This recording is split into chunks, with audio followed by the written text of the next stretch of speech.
చెయ్యాలే. భయము అనేది ల్యాండ్ గ్రాబర్స్ లో కలిపియాలి పోలీస్ డిపార్ట్మెంట్.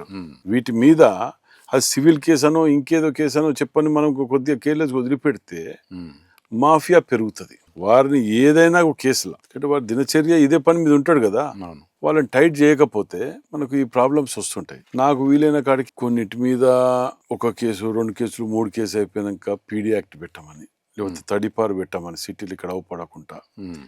ఇప్పుడు ఒక అతను ఉంటాడు, ఇదే కేసులు 3-4 ఇట్లలో వచ్చినట్టు అతను ఈజీగా ల్యాండ్ గ్రాబింగే కదా, ఇక పొద్దుగాలికి ఇదే దినచర్య ఇదే ఉంటుంది కదా. అట్టాటోళ్ళ మీద మనం పీడీ యాక్ట్స్ ఇట్లా పెట్టేసి వాటిని ఇది చేసి వారిని ఇది చేయడానికి కొన్ని జరుగుతున్నాయి, చేస్తున్నారు. కానీ ఎన్ని చేసినా కొన్ని భయం అనేది ఉండాలి. కొందరు ఏం చేస్తారు, ఎమ్మెల్యే దగ్గర ఉన్నాంలే, లేకపోతే ఇంకో ఎమ్మెల్యే దగ్గర ఉన్నాం, మాజీ మంత్రి దగ్గర ఉన్నాంలే, ఇంకెవరి దగ్గర ఎంపీ దగ్గర ఉన్నాంలే అని ఈ ఆలోచనతోటి ఏం కాదు అని చెప్పి మాతో తిరుక్కుంటూనే కూర్చుంటారు ఏర్పడకుండా. అధికారులు చూస్తే మనం చూస్తే ఉన్న భయం ఉంటాడు, నీ దగ్గర అనుకుంటారేమో. ఎవరి దగ్గర లేడు, ఎవరి అట్టాటి వాడి కాడ ఎవరి దగ్గర ఉండదు, నా దూరం ఉండదు.